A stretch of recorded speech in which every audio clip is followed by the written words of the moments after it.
Hi friends, welcome to another video. யூஎஸ்லேருந்து third flight வந்து illegal இமிகிரன்ஸை வந்து கொண்டு வந்து விட்டுருக்காங்க. இந்த வாட்டியும் லேண்ட் ஆனது வந்து அம்ரிஸ்டரில் தான் வந்து லேண்ட் ஆயிருக்கு. 100க்கு மேற்பட்ட இந்தியர்களை வந்து நாடு கடத்தி இந்தியாவில் வந்து விட்டுருக்காங்க. ஸோ தேர்ட் பேட்சும் வந்து முடிஞ்சிருச்சு. இன் டோட்டல் வந்து இந்த 3 ஃப்ளைட்டில், அதாவது 3 பேட்சில் வந்து பார்த்தீங்கன்னா அரௌண்ட் 334 பீப்புளை வந்து நாடு கடத்தியிருக்காங்க அமெரிக்கா. வந்தவங்கலாம் வந்து பேட்டி கொடுத்ததில் தான் தெரியுது அவங்க எப்படி அந்த நாட்டுக்கு வந்து போயிருக்காங்க அப்படின்னு சொல்லிட்டு.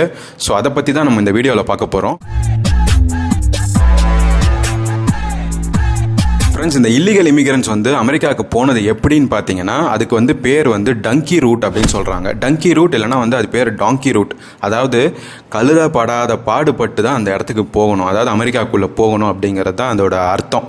ஸோ அந்த டங்கி ரூட் வந்து எப்படி வந்து மேற்கொள்கிறாங்க அப்படின்னு பார்த்தீங்கன்னா, இந்தியாவில் இருக்கக்கூடிய யூஎஸ் ஏஜென்ட்ஸ் இருப்பாங்கல்ல, அதாவது யூஎஸ்க்கு நாங்கள் உங்களை கூட்டு போய் இல்லீகலாக இறக்கி விட்டுறோம், அங்கே போய் நீங்கள் சேர்ந்தீங்கன்னா உங்களுக்கு நல்ல எதிர்காலம் கிடைக்கும், எப்படியாவது நீங்கள் வந்து அந்த நாட்டு உரிமையை நீங்கள் வாங்கிடலாம், ஸோ சிட்டிசன்ஷிப் நீங்கள் வாங்கிடலான்னு சொல்லிட்டு ஆசை வார்த்தைகள்லாம் சொல்லி அவங்கள பிரெயின் வாஷ் பண்ணி அவங்கள கூட்டு போயிருக்கிறாங்க. இனிஷியலாக வந்து 20 லட்ச ரூபா கேட்டிருக்கிறாங்க. ஸோ 20 லட்ச ரூபா கொடுத்துட்டு அவங்க எல்லாருமே என்ன பண்ணியிருக்காங்க பார்த்தீங்கன்னா, இந்தியாவிலேருந்து கென்யா கூட்டு போயிருக்காங்க. அண்ட் கென்யாவிலேருந்து பார்த்தீங்கன்னா யூரோப் கண்ட்ரியான நெதர்லாண்டுக்கு கொண்டு போயிருக்காங்க. அண்ட் நெதர்லாண்ட்லேருந்து சவுத் அமெரிக்காவுக்கு வந்து கொண்டு போயிருக்காங்க. அதாவது சூரியனாம் அப்படின்னு சொல்லக்கூடிய அந்த இடத்துக்கு வந்து அவங்கள கூட்டிகிட்டு போயிருக்காங்க. இது எல்லாமே வந்து த்ரூ அந்த பர்டிகுலர் ஏரியாவில் இருக்கக்கூடிய ஏஜென்ட்ஸ் மூலியமாக தான் இவங்களை வந்து நாடை கடத்திருக்காங்க. ஒரு நாடாக கடந்து உங்களை அமெரிக்காவில் சேர்த்துருவோம்னு சொல்லிட்டு அங்கே இருக்கக்கூடிய ஏஜென்ட்ஸுக்கு இங்கே இருக்கிற ஏஜென்ட்ஸ் வந்து இன்ஸ்ட்ரக்ஷன் கொடுத்து அந்த பேசிஸில் தான் வந்து அவங்கள கூட்டிகிட்டு போயிருக்கிறாங்க. ஸோ சவுத் அமெரிக்கா கொண்டு போய் இறக்கி விட்டுருக்காங்க. அங்கே போயிட்டு என்ன சொல்லியிருக்காங்கன்னு பார்த்தீங்கன்னா, இங்கே கொடுத்த 20 லட்சம் டோட்டலாக செலவாயிடுச்சு, இன்னொரு 20 லட்ச ரூபா கொடுங்க, அப்போ தான் எங்களால் கொண்டு போய் அமெரிக்காவுக்குள்ளே உங்களை சேர்க்க முடியும்னு சொல்லி அந்த மிட் ஜேர்னிலே வந்து சொல்லியிருக்காங்க. அவங்க எல்லாருமே வந்து பேனிக்காக இருக்காங்க. என்னங்க போய் சேர்த்துருவேன்னு சொன்னீங்க, இப்படி நடு வழியிலே நிற்க வச்சு காசு கேட்குறீங்களே, நாங்கள் எப்படி புரட்ட முடியும் அப்படின்னோடனே, வேறு நாங்கள் என்ன பண்ண முடியும், நீங்கள் இன்னும் 20 லட்ச ரூபா கொடுத்தா தான் கொண்டு போய் அமெரிக்காவில் சேர்க்க முடியும் அப்படின்ற மாதிரி சொல்லியிருக்காங்க. அவங்க எல்லாருமே அவங்க சொந்த ஊருக்கு கால் பண்ணி அவங்க அம்மா அப்பா ஒய்ஃப் கிட்டலாம் சொல்லி எப்படியா அந்த 20 லட்ச ரூபா புரட்டி கொடுத்துருங்க, இந்தியாவில் இருக்கக்கூடிய ஏஜென்ட்டுக்கு வந்து கொண்டு போய் கொடுத்துருங்க, அப்போ தான் எங்களை வந்து அந்த இடத்துக்கு கொண்டு போய் விடுவாங்க அப்படின்னு சொல்லிட்டு அங்கேருந்தே வந்து ஃபோன் கால் பறந்துருக்கு. ஸோ அங்கேருந்து என்ன பண்ணியிருக்காங்கன்னு பார்த்தீங்கன்னா, ஜுவல்ஸு, லேண்டு பத்திரம், நிறைய பேர்கிட்ட வந்து வட்டிக்கு கடன் வாங்கி எல்லாம் அந்த 20 லட்ச ரூபாயை இந்தியாவில் இருக்கக்கூடிய ஏஜென்ட்டுக்கு வந்து கொடுத்துருக்குறாங்க. ஸோ அந்த காசு அங்கே வந்தக்கப்புறம் தான் ஃப்ரம் சவுத் அமெரிக்காவிலேருந்து அவங்கள மூவ் பண்ணியிருக்காங்க. ஸோ அந்த 20 லட்ச ரூபா அவங்க கிட்ட போய் சேர்ந்ததுக்கப்புறம் என்ன ஆயிருக்குன்னு பார்த்தீங்கன்னா, சவுத் அமெரிக்காவிலேருந்து ட்ரக் மூலியமாக கயானா அப்படின்னு சொல்லக்கூடிய ஏரியாவுக்கு கூட்டு போயிருக்காங்க. கயானாலேருந்து பொலிவியாவுக்கு கூட்டு போயிருக்காங்க. பொலிவியாலேருந்து ஈக்குவடார் போயிருக்காங்க. ஈக்குவடார் டு கொலம்பியா போயிருக்காங்க. கொலம்பியாலேருந்து பனாமாக்கும் போய் ரீச் ஆயிட்டாங்க. ஸோ பனாமால இருந்து தான் வந்து டிஃபிகல்ட் பார்ட் ஆஃப் தி ஜேர்னியே ஸ்டார்ட் ஆகுது. என்ன நடக்குதுன்னு பார்த்தீங்கன்னா, அது வந்து ஒரு அடர்ந்த காடு. அங்கே வந்து பசிச்சா கூட சாப்பாடு ஒன்றும் கிடைக்காது, நடந்து போகிறது இடம் கிடைக்காது. ஆல்மோஸ்ட் நம்ம ஊரில் ட்ரக்கிங்னு ஒன்று போவாங்க, அதை விட ரொம்பவே ஒஸ்டான ஒரு சுச்சுவேஷன். காடுகளெல்லாம் பூந்து நிறைய டனல்ஸ்லலாம் போய் சாப்பாடு தண்ணி இல்லாமல் கஷ்டப்பட்டு அவங்களெல்லாமே லீட் பண்ணுறதுக்கு ஒரே ஒருத்தர் மட்டும் முன்னாடி நடந்து போயிட்டு இருப்பாரு. அவர் எப்படி வழிகாட்டு கூட்டு போகிறாரோ இவங்க எல்லாருமே அவங்கள பார்த்து நடந்து பின்னாடியே போகணும். இதுதான் வந்து இன்ஸ்ட்ரக்ஷன். ஸோ அவங்க எல்லாருமே வந்து காடுகளை நிறைய ஆறுகளை தாண்டி போயிட்டுருக்காங்க. அப்போ போகிறப்போ வந்து பார்த்திங்கன்னா அவங்க கையில் ஒரு குச்சி மட்டும் தான் கொடுத்துருக்காங்க. ஏதாவது வந்து காட்டு விலங்குகளோ ஏதாவது ஏதாவது பாம்பு ஏதாவது வந்துச்சுன்னா இந்த ஸ்டிக்கை வச்சு தட்டி விட்டு நீங்கள் பாட்டு நடந்து வாங்க அப்படின்னு சொல்லிட்டு வெறும் ஸ்டிக்கு தான் கொடுத்துருக்காங்க ஆயுதமாக. அது ஒரு அடர்ந்த காடு. யோசிச்சு பாருங்கள் என்னென்னலாம் விலங்கு இருக்கும் யோசிச்சு பாருங்கள். ஸோ அந்த டீப் ஃபாரஸ்ட்டை கடந்து அவங்க போகிறப்போ வந்து நிறைய பிணங்களை பார்த்துருக்காங்க. டெட் பாடிஸ் கீழே இருக்கிறதையும் பார்த்துருக்குறாங்க நிறைய பேர். அந்த டெட் பாடிஸ் வேறு யாரும் இல்லை. இதுக்கு முன்னாடி டங்கி ரூட்டில் இந்தியன்ஸ் அங்கே போனாங்கல்ல, அவங்க வந்து சில பேர் தாக்கு பிடிக்க முடியாமல் சில பேர் வந்து உயிரை இழந்திருக்காங்க. அங்கேயே அந்த பிணங்கள்லாம் கிடக்குது. அதையும் கடந்து தான் இவங்க நடந்து போயிட்டுருக்காங்க. என்னங்க இப்படிலாம் செத்து கிடக்குறாங்கன்னு சொல்லிட்டு கூட்டு போகிறவர்கிட்ட கேட்டுட்டோன்னா அவர் கன் எடுத்து சுற்றுவாருன்னு சொல்லி மிரட்டியும் இருந்திருக்காங்க. கூட வரவங்கலாம் பயம்புறுத்தியும் கூட்டு போயிருக்காங்க. ஸோ எல்லாருமே ஒரு வித பயத்தோட தான் வந்து 40 லட்ச ரூபாயிலேருந்து 50 லட்ச ரூபாய்க்கு செலவும் பண்ணி எல்லா ஒரு வித பயத்தோடையும் அந்த பனாமா காடுக்குள்ளே கஷ்டப்பட்டு போயிருக்கிறாங்க.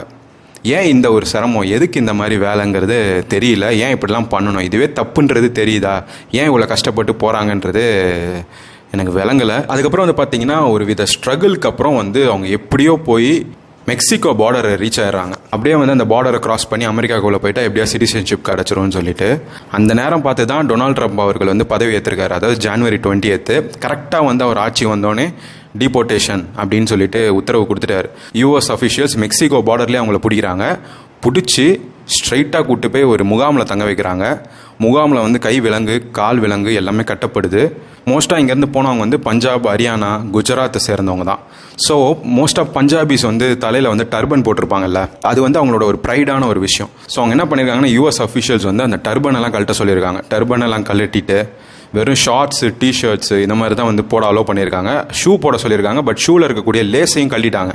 ஏன்னு வந்து பார்த்தீங்கன்னா அவங்கள மாஸ் டிபோர்டேஷன் பண்ணி இந்தியாவுக்கு கூட்டு வரதுக்குள்ள யாராவது அந்த தூக்கு மாட்டிக்கிட்டாங்கன்னா, அந்த லேஸை வச்சு யாராவது கழுத்தை அறுத்துக்கிட்டாங்கன்னா, இல்லை கழுத்தை வந்து நெரிச்சிக்கிட்டாங்கன்னா நாங்கள் எப்படி பொறுப்பாக முடியும் அப்படின்றனால ஒரு வித சேஃப்டிக்காக எல்லாத்தையுமே எடுக்க சொல்லியிருக்காங்க. ஸோ எல்லாருமே கஷ்டப்பட்டு கடந்து அந்த மெக்சிகோ பார்டரில் வந்தப்போ கரெக்டாக வந்து இந்த ஆட்சி வந்தோடனே மெக்சிகோ பார்டர்லேருந்து ஸ்ட்ரைட்டாக வந்து மிலிட்ரி ஃப்ளைட்டில் ஏற்றிக்கிட்டு எல்லாரையுமே கொண்டு வந்து அம்ரிஸ்டரில் இப்போ இறக்கி விட்டுட்ருக்காங்க. ஆல்மோஸ்ட் வந்து 3 பேட்ச் முடிஞ்சிருச்சு. ஸோ 3 பேட்சஸில் வந்து இன் டோட்டல் வந்து பார்த்தீங்கன்னா 334 people have reached India from US. அதாவது வந்து இல்லீகலாக போனவங்க.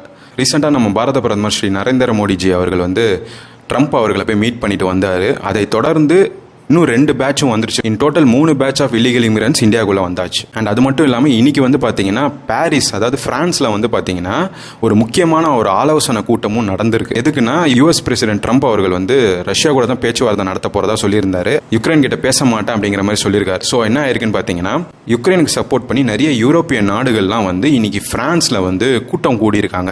ஏன் வந்து அமெரிக்கா வந்து ரஷ்யாவுக்கு மட்டும் சப்போர்ட் பண்ணுது, யுக்ரைனை ஏன் வந்து கலட்டி விட்டுட்டாங்க அப்படிங்கிற மாதிரி இவங்க எல்லாமே வந்து ஜெலன்ஸ்கி இருக்கார்ல, யுக்ரைனோட அதிபர், அவருக்கு வந்து சப்போர்ட்டா வந்து ஐரோப்பிய நாடுகள்லாம் இன்னைக்கு பிரான்ஸ்ல வந்து ஒரு மீட்டிங் அரேஞ்ச் பண்ணி ஒரு எமர்ஜென்சி மீட்டிங்னு சொல்லப்படுது.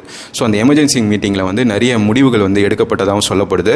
இந்த மாதிரி ஒரு எமர்ஜென்சி மீட்டிங் வந்து இது வரைக்கும் நடந்ததே கிடையாது. ஏன்னு வந்து பார்த்தீங்கன்னா அந்த யூரோப்பிய நாடுகள் மொத்தமாகவே வந்து அமெரிக்காவுக்கு சப்போர்ட் பண்ணுறவங்களா தான் இருப்பாங்க. ஸோ அவங்களுக்கு சப்போர்ட் பண்ணிட்டு இருக்கவங்க வந்து டக்குன்னு வந்து நீங்கள் வந்து யுக்ரைனுக்கு வந்து சப்போர்ட் பண்ண மாட்டீங்களா, சரி நாங்களாம் ஒரு டீமாக ஃபார்ம் ஆகி நாங்கள் வந்து யுக்ரைனுக்கு வந்து ஏதாவது செய்ய பார்க்குறோம்னு சொல்லிட்டு ஒரு அவசரமான ஒரு மீட்டிங்குள்ளே போயிருக்காங்க. ஸோ வந்து அமெரிக்காவே வந்து நிறைய ப்ராப்ளம்ஸை வந்து ஃபேஸ் பண்ணிட்டு தான் இருக்குது. அண்ட் இன்னும் என்னென்னலாம் ஆக போகுதுங்கிறத நம்ம பொறுத்திருந்து தான் பார்த்தாகணும். அண்ட் இந்த ஒரு என்டையர் ப்ராசஸை பற்றி நீங்கள் என்ன நினைக்கிறீங்க, உங்கள் கருத்தை வந்து கமெண்ட் செக்ஷனில் தெரியப்படுத்துங்க. And for more such videos subscribe to balls up and follow our official Instagram page balls up official. I will see you guys in the next video. Bye.